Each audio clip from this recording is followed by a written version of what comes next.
ॐ वन्दे देव उमापतिं सुरगुरुं वन्दे जगत्कारणं वन्दे पन्नगभूषणं मृगधरं वन्दे पशूनां पतिं वन्दे सूर्यशशाङ्कवह्निनयनं वन्दे मुकुन्दप्रियं वन्दे भक्तजनाश्रयं च वरदं वन्दे शिवं शङ्करं।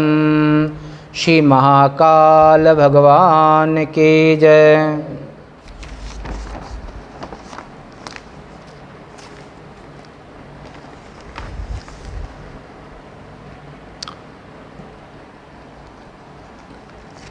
नित्य प्रति शिव महापुराण की कथा में उपनिषद आश्रम से आप रुद्र संहिता के कुमार खंड में श्रवण कर रहे हैं। आज 7वें अध्याय का प्रसंग है। युद्ध आरंभ नामक अध्याय है। ब्रह्मोवाच हर्यादयासुरास्ते च दृष्ट्वा तच्चरितं विभो सुप्रसन्ना बभूवुर्हि विश्वासासक्तमानसा। कार्तिकेय के उस चरित्र को देखकर विष्णु आदि सभी देवता विश्वस्त हो गए, निश्चिंत हो गए। शिव तेज से प्रभावित होकर वे उछलते कूदते सिंहनाद करते कुमार के आगे तारकासुर को मारने के लिए उपस्थित हुए। देवताओं की तैयारी को सुनकर महाबली तारकासुर बहुत बड़ी सेना को लेकर देवताओं के साथ युद्ध के लिए चल पड़ा। जब देवताओं ने तारकासुर की बहुत बड़ी सेना को आते देखा तो उन्होंने जोर से सिंहनाद करके उसे चकित कर दिया असुरों को। तब तत्काल शिवजी द्वारा प्रेरित होकर आकाशवाणी स्त्री ने ऊपर से विष्णु आदि सभी देवताओं से कहा,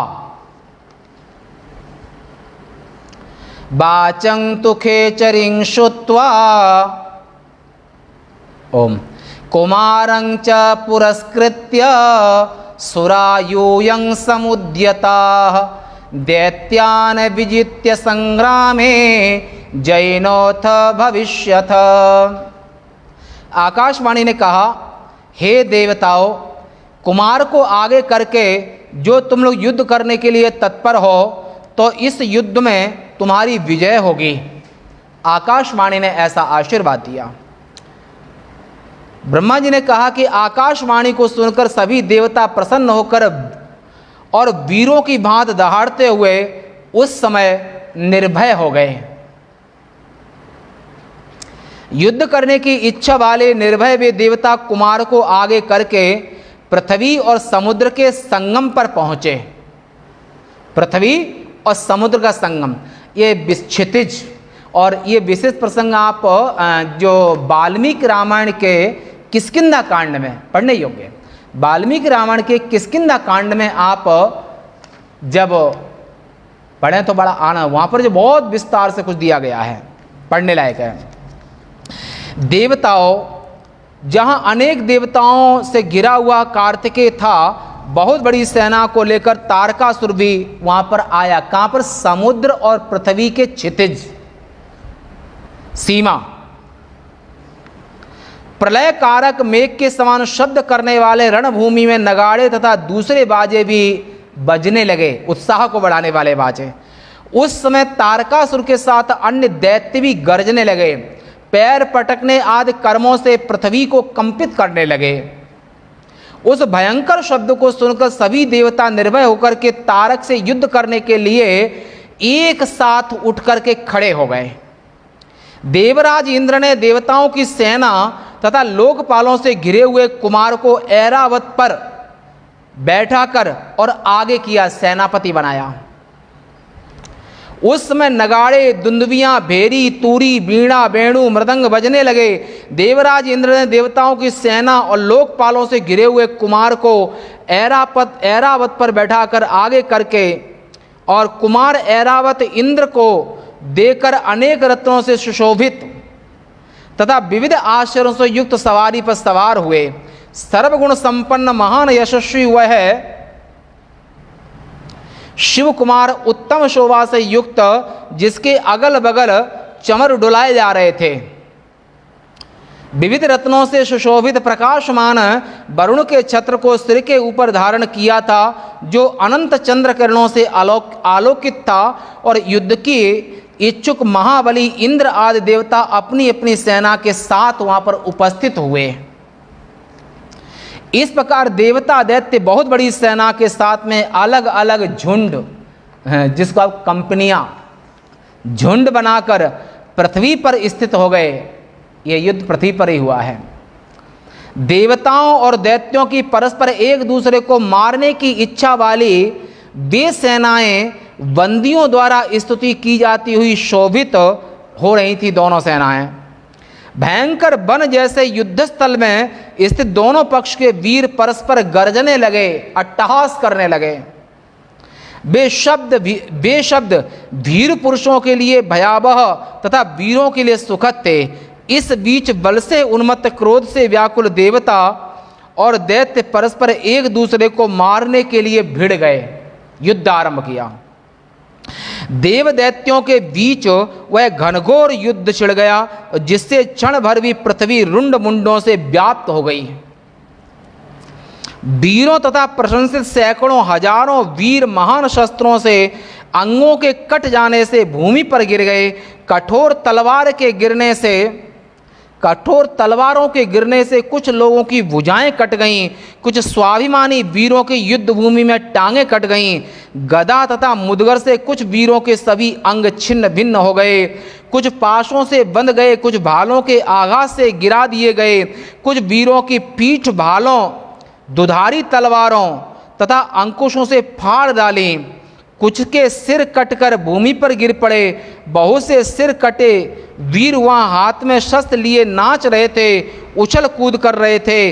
वहाँ सैकड़ों खून की नदियाँ बहने लगीं। भयंकर युद्ध हुआ। उस समय पर वहाँ बहुत से भूत प्रेत आदि आ गए। सियार और सियारिनें मांस खाने लगे। गीद घिर आए, बाज कौए आदि मांस भक्षक युद्ध में मरे हुए वीरों के मांसों को खा रहे थे। इसी बीच में वहाँ महाबली तारकासुर बहुत बड़ी सेना को लेकर देवताओं के साथ में युद्ध करने चल दिए।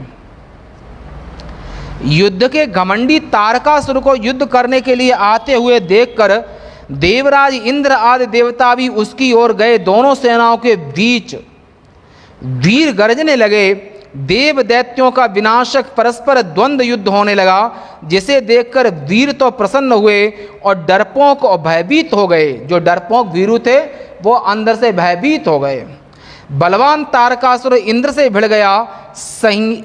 संघ्राद अग्नि के साथ और जंभासुर के साथ स्वयं यमराज, महाप्रभु नैरति के साथ वरुण बलासुर के साथ, सुवीर वायु के साथ, पवमान का कुबेर के साथ और ईशान के साथ रणकुशल शिवजी लड़ने लगे। शंभु शेष से और कुंभासुर का चंद्रमा से युद्ध होने लगा। अनेक प्रकार के युद्धों में कुशल महाबली पराक्रमी कुंजर मिहिर के साथ में परमास्त्रों को लेकर युद्ध करने लगा। इस प्रकार महान द्वंद्व युद्ध की विधि से देव दानव सेना लेकर युद्ध करने लगे। उस समय महाबली देवता दानव परस्पर स्पर्धा माने ईर्षा स्पर्धा।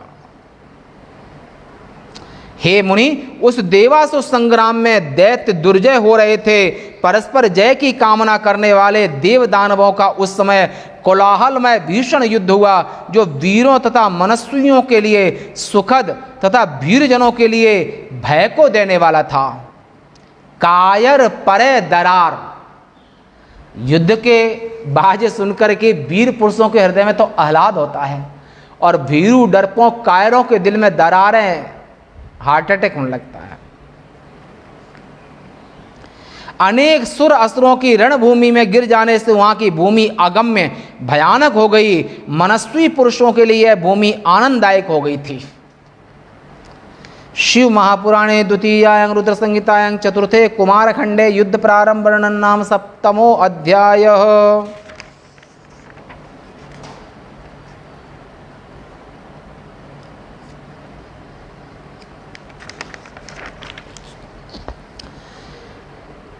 आठवां अध्याय।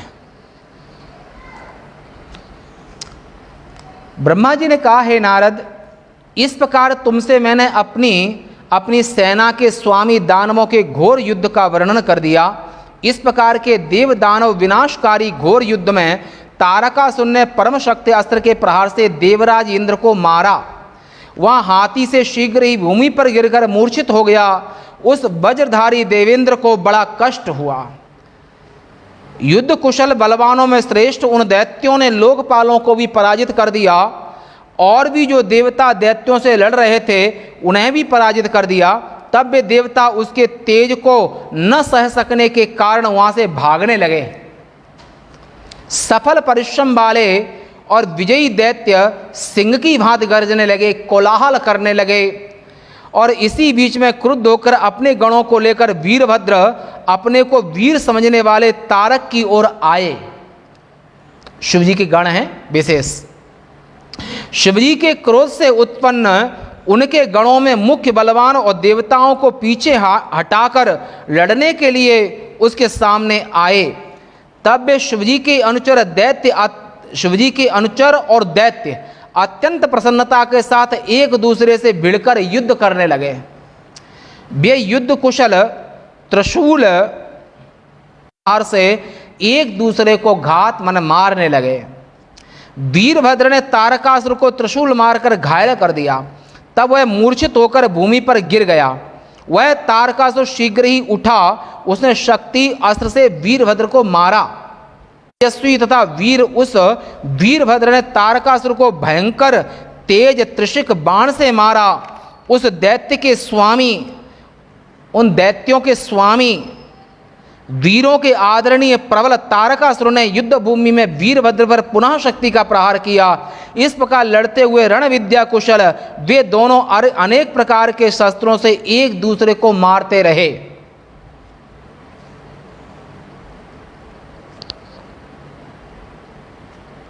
उस समय उन देवों और वीरों का सबके देखते देखते रोमांचकारी द्वंद्व युद्ध होने लगा। तब वीरों ने भयकारक भेरी, मृदंग, पटह, आनक, गोमुख आदि वाद्य बजाए। तत्काल तत्परता के साथ एक दूसरे को प्रहारों से घायल करके वे दोनों वीर मंगल और बुध की भांति युद्ध कर रहे थे। वीरभद्र को उसके साथ इस प्रकार युद्ध करते देखकर शिवजी के प्रिय तुमने वहां जाकर वीरभद्र से कहा। नारद जी ने, हे महावीर वीरभद्र, तुम शिवजी के गणों में प्रमुख हो, अतः तुम इस युद्ध से हट जाओ। तुम्हें इसका वध करना उचित नहीं है। नारद जी ने वीरभद्र को यह कहा, ये तुम्हारा वध नहीं है, ये तो कुमार का वध है। तुम्हारे इस प्रकार के वाक्य को सुनकर शिवजी के गणों में प्रमुख तारक के प्रति रुष्ट वीरभद्र ने हाथ जोड़कर तुमसे नारद जी से कहा। वीरभद्र ने कहा, हे नारद, मेरी बात को आप सुनिए। मैं आज तारकासुर को मारूंगा। मेरे पराक्रम को देखिए। जो वीर अपने स्वामी को रणभूमि में ले आते हैं वे पाप महानपुंसक रणभूमि में मारे जाते हैं।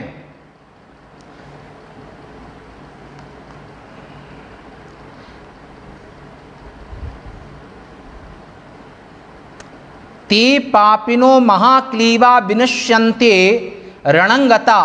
पापी माने वे पाप और महानपुंसक रणभूमि में मारे जाते हैं। वे अशुभ गति को प्राप्त होते हैं, उन्हें नारकी गति मिलती है। मैं वीरभद्र हूं, मुझसे आप फिर कभी ऐसा मत कहिए। ऐसा वीरभद्र नारद को कहा। शस्त्र अस्त्र प्रहार से शरीर के छिन्न भिन्न हो जाने पर भी जो निर्भय होकर युद्ध करते हैं वे इस लोक तथा परलोक में प्रशंसित होकर के उत्तम सुख पाते हैं। शस्त्रास्त्रैर्भिन्न गात्रा ये रणं कुर्वन्ति निर्भया यहाँ मूत्र प्रशंस्यस्ते लभन्ते सुखमद्भुतम। जो सीमा पर विदेशियों से, पाकिस्तान, चाइना आदि के सैनिकों से युद्ध करते करते मरे हैं, आगे भी जो वीर गति को प्राप्त होंगे, जो लड़ते लड़ते युद्ध भूमि में घायल होकर भी लड़ रहे हैं, तो ये लोग सीधे उत्तम लोकों को प्राप्त करते हैं, महान पुण्य को प्राप्त करते हैं। जो अधर्मियों से, पापियों से और अपनी सीमा की रक्षा के लिए, अपनी बहु बेटी की रक्षा के लिए और अपने धर्म, कुल धर्म और अपने परिवार की रक्षा के लिए और अपने मान सम्मान की रक्षा के लिए अगर युद्ध भूमि में अंग विकल होकर भी लड़ते लड़ते मर जाते हैं, तब भी वो वीर गति उत्तम लोकों को, महापुण्यवान लोकों को प्राप्त करते हैं। विष्णु आदि देवताओं, आप मेरी बात सुनिए, मैं आज स्वामी तारकासुर से रहित पृथ्वी को कर दूंगा। इतना कहकर मन से शिवजी का स्मरण कर प्रमथ गणों को साथ लेकर वीरभद्र तारकासुर से लड़ाई करने लगा। बैल में बैठे हुए अनेक त्रिशूल धारण किए हुए 3 नेत्रों वाले महावीरों को साथ लेकर युद्ध करता हुआ वीरभद्र रणभूमि में शोभित हो रहे थे। कोलाहल करते हुए निर्भय सैकड़ों शिवगण वीरभद्र को आगे कर दानवों के साथ में युद्ध करने लगे। तारकासुर के सेवक वे असुर भी क्रोध से वीरभद्र के गणों को रौंदने लगे, काटने लगे। बलि दैत्यों के साथ वीरभद्र के गणों का बार बार युद्ध हुआ। परमास्त्रों को चलाने में कुशल वे गण विजयी हो गए। वीरभद्र के गणों से पराजित असुर दुखी होकर युद्ध भूमि से भागने लगे। इस प्रकार भागते हुए अपने सैनिकों को देखकर तारकासुर क्रुद्ध होकर और देवगणों को मारने के लिए दौड़ा। उसने 10,000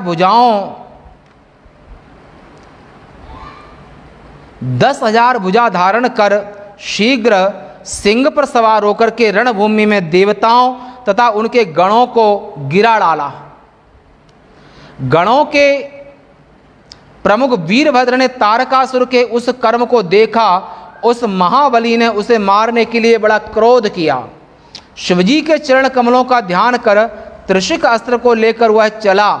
उस समय उसके तेज से सब दिशाएं, आकाश जलने लगे। इसी बीच में महाकौतुक देखने की इच्छा वाले स्वामी ने वीरभद्र आदि को तत्काल युद्ध भूमि से हटा दिया। उनकी आज्ञा से वीरभद्र युद्ध से उस समय हट गया। असुर नायक तारकासुर क्रुद्ध होकर अनेक प्रकार के युद्धों में कुशल, उसने देवताओं को पीड़ित करके उनके ऊपर बाणों की वर्षा करी। इस प्रकार असुरों का रक्षक, बलवानों में श्रेष्ठ वह तारकासुर बहुत बड़ा युद्ध करके देवताओं के वश से बाहर हो गया, देवताओं को पराजित कर दिया।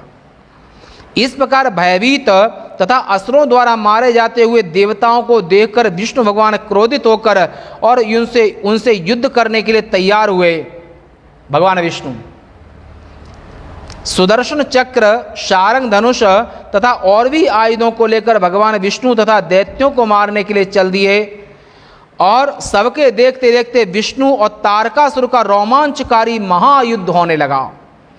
विष्णु ने बड़े वेग से उस दैत्य को गदा से मारा, किंतु उस महाबली ने त्रिशिक अस्त्र से उसके 2 टुकड़े कर दिए गदा के भी। देवताओं को निर्भय करने वाले भगवान विष्णु ने क्रुद्ध होकर शारंग धनुष द्वारा फेंके गए बाणों से उस असुर नायक को मारा। दूसरों के वीरों को मारने वाले उस दैत्य ने अपने बाणों से उनके बाणों को शीघ्र काट दिया। भगवान विष्णु के बाणों को भी काट दिया अपने बाणों से। उसके बाद तारकासुर ने विष्णु भगवान पर शस्त्र शक्ति अस्त्र का प्रहार किया। उसके लगते ही श्री हरि माने भगवान विष्णु मूर्छित होकर वहीं जमीन पर गिर पड़े।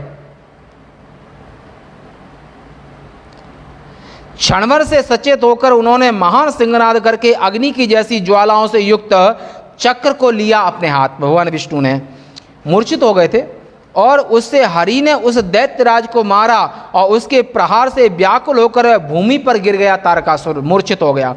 अत्यंत बलवान वह दैत्यों का राजा तारकासुर उठा और उसने अपनी शक्ति से चक्र को चीर डाला।